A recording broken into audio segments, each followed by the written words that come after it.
Welcome to Agoracom Small Cap Breaking News, your daily go-to source for the best small cap headlines for over 65 million investors since 2007. Today, we're doing a deep dive into some really compelling breaking news, small cap world stuff. We've got a stack of press releases here from July 23rd, 2025. And our mission, cut through the noise. We want to pull out the key nuggets for you, the actual results, the insights that might make you lean in and say, okay, maybe I should research that. Think of it as your shortcut to getting informed on critical minerals, advanced materials, some really exciting sectors. All right, so let's unpack this first piece, breaking news from the mining sector. Headline is, Power Metallic demonstrates positive initial mineralogy results, PGE enrichment associated with chalcopyrite and cubanite. Oh, okay, the company. Trades on the TSXV Venture, symbol PNPN.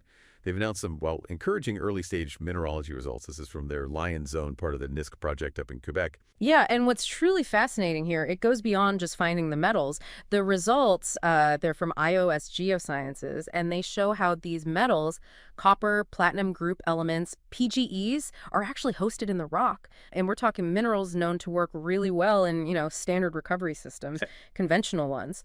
So it means potential for efficient processing, cost-effective, hopefully. Efficient processing, that's key, right? Less cost to get it out. Exactly. And the analysis, it gets specific. Copper is in chalcopyrite and cubanite. Now, those names might sound a bit technical, but the key thing, they're coarse-grained minerals. Think bigger chunks, easier to separate using standard methods.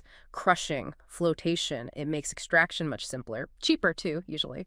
And even better, the valuable PGEs, palladium, platinum, in forms like stanopalatinite, fruitite, morenskite. Right, the really high-value stuff. The really high-value stuff, they found those attached to or actually embedded within those copper minerals. That's critical because it boosts the chance of co-recovery.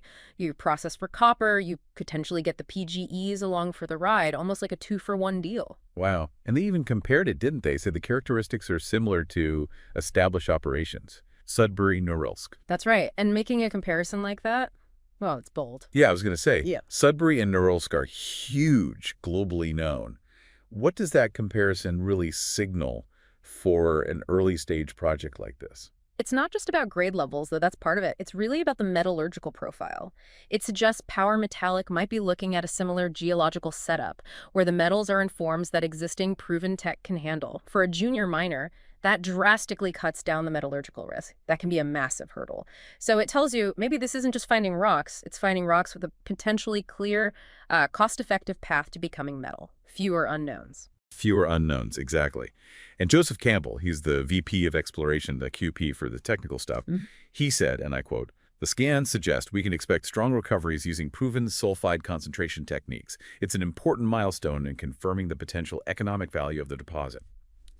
So for you, the listener, what this boils down to is, it positions PNPN for potentially efficient processing, sets them up for deeper metallurgical tests later this year, and it lines up with their focus on critical minerals for, electrification. And don't forget their global footprint. It's not just Quebec. They've got a 50% stake in Chilean Metals, Inc. Plus, they own 100% of Power Metallic Arabia, holds a license in Saudi Arabia. That diversification, different places, potentially different metals, that's definitely worth watching. Spreads the risk, opens up more possibilities. Okay, good point.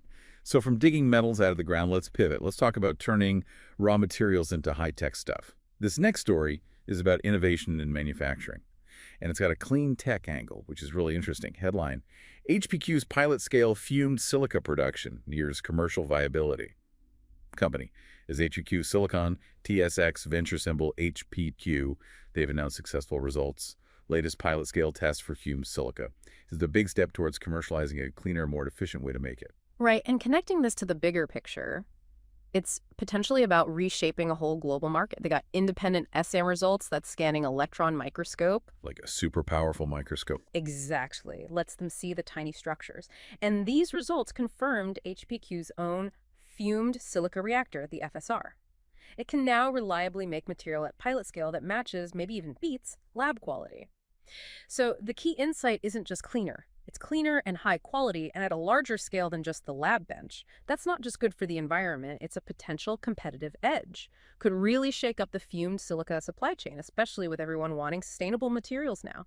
It shifts the whole question from, can we do it cleanly, to, okay, how fast can they scale this up? Incredible shift, yeah. And their tech, this plasma-based FSR, It's completely different, right? No nasty chlorine chemicals, no high temp combustion. They literally zap quartz with plasma. Creates fumed silica. Sounds like science fiction, but it cuts pollution hazardous emissions. Yeah. And that's huge considering the fumed silica market is forecast to top, what, $3.5 billion by 2029? Massive market for a cleaner option. Absolutely. The green angle isn't just nice to have, it's a core competitive advantage now. And this phase 1 test, #5, it delivered some solid outcomes. SEM imaging confirmed commercial-grade particle shape and surface stuff looks like what industry needs. They also improved particle uniformity, consistency, details that matter for how the product actually performs for customers. Plus, crucially, they showed the process scales up well with better control. That's vital for moving towards mass production. Right. And the CEO, Briar Torion, he put it pretty clearly. We're not only reproducing lab-scale properties at larger scale, but we're doing it with improved quality and consistency. He added, this validates our transition to semi-continuous manufacturing and sets the foundation for commercial discussions. So after such a good pilot test, what's the next step for HPQ? Well, they're gearing up for phase 2 testing. That's set to launch in August. The big goal there is hitting critical surface area benchmarks. That's a key spec for fumed silica, determines how it works in things like tires or cosmetics. Hitting those targets is really the last major step before they can seriously talk qualification with potential buyers, the industry off-takers. They seem to be moving steadily towards commercial readiness. Okay, fascinating stuff on the material side. Now let's swing back to resource discovery, back to the bedrock. We're focusing on copper and gold. Now, metal's still absolutely fundamental to the economy. Pretty significant news from American Eagle Gold. They're expanding near-surface copper-gold mineralization at their Nisk project. We're talking American Eagle Gold Core. They trade on the TSX Venture Exchange, symbol AE. That's right. And what's really getting attention here, are these initial results from their 2025 drilling campaign. They seem to be, reshaping how we might look at the Nisk project. Reshaping how? What's standing out? We're seeing these broad, high-grade drill intercepts, and that really boosts confidence, specifically in the near-surface potential of the project. Now, for anyone familiar with large porphyry systems, these are, huge geological formations, often deep, holding lots of copper and gold. Finding high-grade stuff this close to the surface, that's actually quite rare, highly sought after. Okay, so it's not just run-of-the-mill good news. It's uncommon good news then. Yeah. Let's unpack that for potential investors.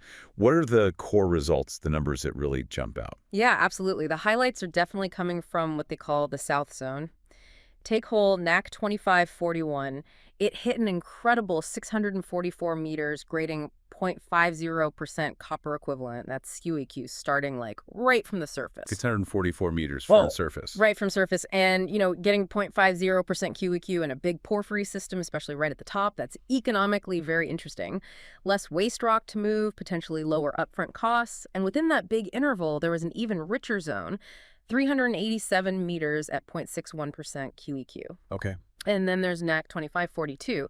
That one reported 207 meters at 0.57% QEQ. Again, starting pretty much right at surface. That is powerful. When you say from surface, that really sounds like a potential game changer for the project's economics, doesn't it? It really does. Comparatively speaking, it's like finding the easier path, So how does that immediate accessibility impact the investment profile here? Well, precisely like you said, it could dramatically cut initial development cost. It could mean a much quicker path to actually producing something.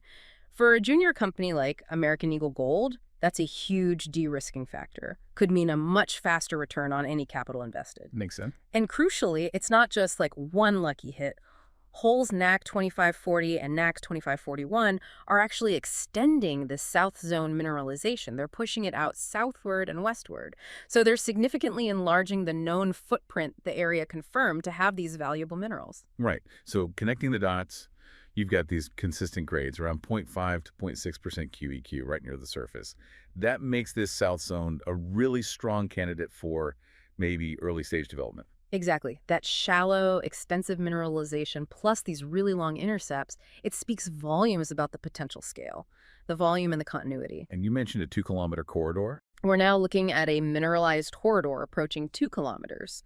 So yeah, the scale is definitely there. And this combination, it's quite rare, large potential tonnage with good grades that are easily accessible near surface. It really could position NAG as a kind of fast-track development asset. especially in the copper-gold space, right, with everything going on with electrification. Absolutely. Copper demand is, well, it's surging globally. The energy transition needs tons of it. So deposits like this, especially ones that look like they could be developed relatively quickly, they're becoming like beacons for investor interest. This might be what people start looking for more often. Yeah, you can see why the market might respond well. And I gather the CEO, Anthony Moreau, he sees that potential too, maybe even more. He certainly does. He put it quite clearly. He said, and I'm quoting loosely here, with these latest results, it's possible the South Zone could stand alone as a near-term development opportunity, enabling rapid capital payback and unlocking the potential for a much larger mining operation across the broader property. That's quite a statement, a bold vision. It is. And while, okay, it's still early days for the drilling overall, Yeah. it's probably worth mentioning they do have strong backers, right? Tech Resources, South 32, major players are involved financially. That's a key point. Having that kind of backing adds credibility, and they are expecting more drill results later in 2025. Of course, while these results are super promising, investors will want to watch a few things. Like what? Well, you'd want to see continued consistency, right? As they drill deeper, as they step out further. Final highlight for today. We're staying with gold, but heading east to Ontario. Another compelling story. Headline reads, Onyx Gold expands high-grade discovery at Munro Creases project in Ontario. Surface-to-depth drill intercepts trigger 150% increase in exploration program. This is Onyx Gold. TSX Venture symbol, ONYX. They put out an update from their Munro Creases project. New drill results at the Argus North Zone. They're confirming significant widths of gold and, importantly, expanding the known vertical extent to over 200 meters, and again, right from surface. Yeah, the assays from these 5-step-out holes, they show really good grade, width, and continuity. Let's look at some numbers. Hole MC25-178 hit 52.2 meters, grading 2.2 grams per ton gold. That includes a nice kicker. 5.2 meters at 5.1 grams per ton. And it wasn't done. It hit a second zone. 61.3 meters at 1.5 grams per ton gold. 2 broad zones in one hole. Impressive. Then MC25-179, that was a 50-meter step-out up dip. It returned 66.8 meters at 1.4 grams per ton, including 4 meters at a strong 6.6 grams per ton.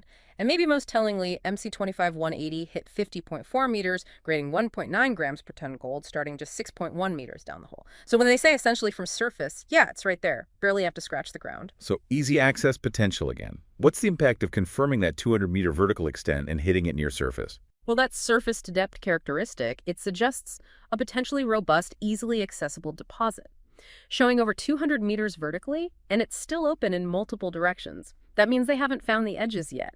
Significant potential to grow this thing. And critically, these strong results prompted the company to approve a 150% expansion to their drill program, up to 25,000 meters now. That's a massive increase. It's management basically saying, wow, we really like what we're seeing here. Let's go find more of it. Huge vote of confidence. Definitely signals strong belief in the potential. The CEO, Brock Coulterjohn, was quoted saying, these latest results from Argus North continue to highlight strong gold grades over broad widths and confirm that the zone remains open for expansion. We are particularly encouraged by the mineralization intersected essentially at surface.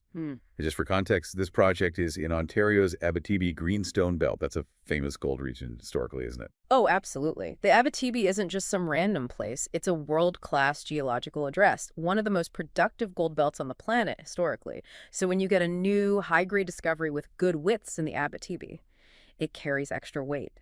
It suggests the underlying geology is right for potentially large economic gold deposits. It fits the regional pattern. That history provides a fantastic backdrop for Onyx. It suggests this discovery could be part of something significant, another potential contributor to the Abitibi's incredible gold story. Fantastic context. Well, we've certainly covered a lot of ground today, a real breadth of exciting developments, from critical minerals like PNPNs showing efficient processing potential, to HPQ Silicon's advanced materials, tech poised to disrupt a market.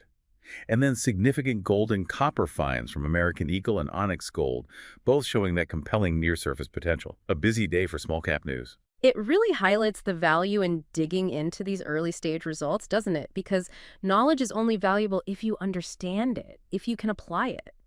This kind of deep dive, hopefully, gives you insights into how specific things like mineralogy findings or successful pilot tests or these robust drill intercepts can signal a project's real potential, often long before the wider market catches on. These aren't just technical footnotes, they're the clues, the building blocks that might point to lower risk and maybe higher future upside. It gives you an edge in your own research. Absolutely, an informational edge. So the final thought for you to chew on. What stands out to you about how these early details, these nuggets from press releases, can signal a company's true potential well before it hits the mainstream headlines? How might you use this kind of detailed insight to fuel your own curiosity, your own deeper research? Thanks for joining us for this deep dive.